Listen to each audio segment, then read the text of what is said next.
This stitch starts with an odd number of chains. So for today's tutorial, we're going to start with 15. So 1, 2, 3, 4, 5, 6, 7, 8, 9, 10, 11, 12, 13, 14, 15. Okay, did 15 chains.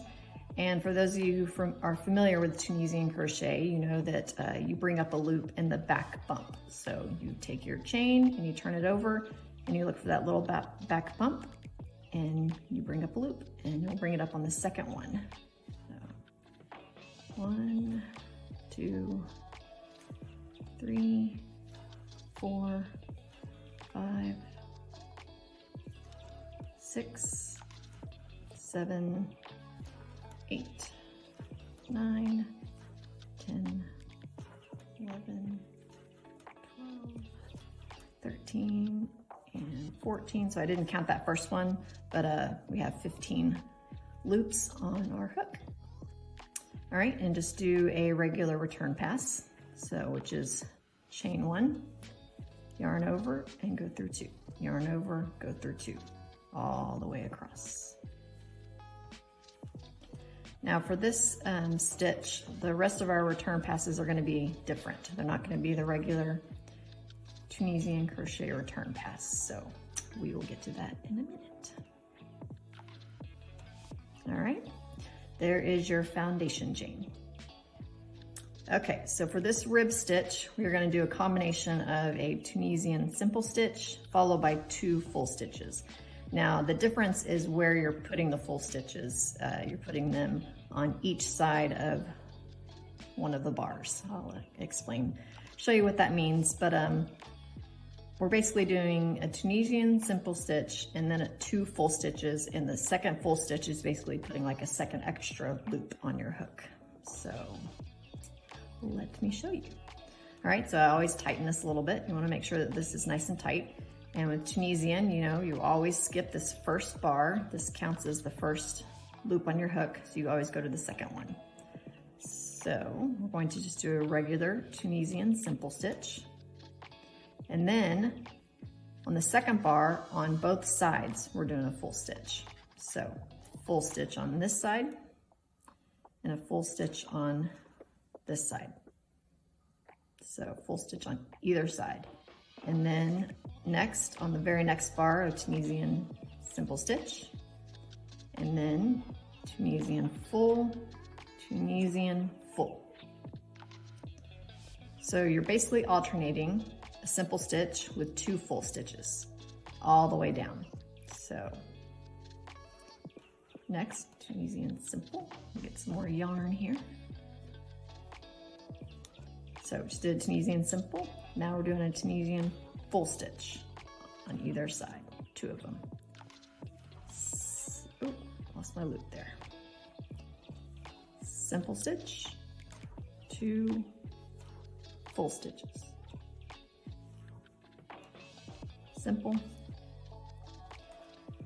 2 full stitches. Simple, 2 full.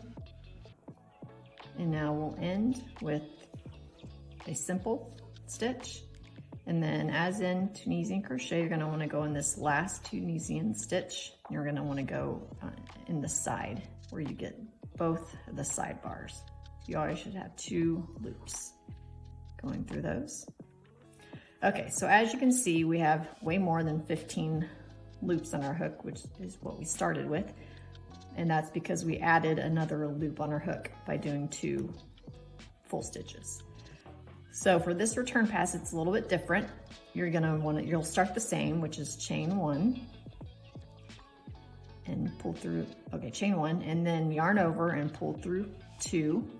And this is where it changes. You're gonna yarn over and pull through 3. And what that is doing, as you can see, is kind of creating an upside down V. And that's the 2 full stitches that we did. So yarn over, go through 2, yarn over, go through 3. and it creates that upside down V. Yarn over, go through 2, yarn over, go through 3. Then you do that all the way across. 2, and then you're left with 3 loops on your hook, and you'll end with 2 and 2. Okay, so you can kind of start to see the rib stitch taking shape. So you've got Tunisian simple stitches combined with these upside down V stitches, alternating every one. It's really pretty. Very, very pretty. One of my favorite stitches now. So I can't wait to show you the blanket. All right, so let's just do that again. And this is a 1-row repeat, so super easy. So always tighten your loop on your hook, and you never go into the first one, you go into the second one, which is a Tunisian simple stitch. And then on either side of the upside down V, we're gonna do a full stitch. So a full stitch here and a full stitch there, like that. And then simple, full, full, simple. Grab some more yarn here. Okay. Full, full, simple, full, full, simple, full, full, simple, full, full, and then you have 2 stitches left. Last one, or the second to last one, is a simple, and then the last one is the last Tunisian stitch, which we're going in the side and pulling up a loop.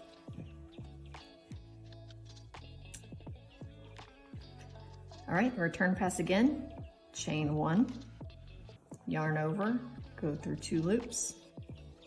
This is where it changes. Yarn over, go through 3, yarn over 2, yarn over 3, yarn over 2, yarn over 3.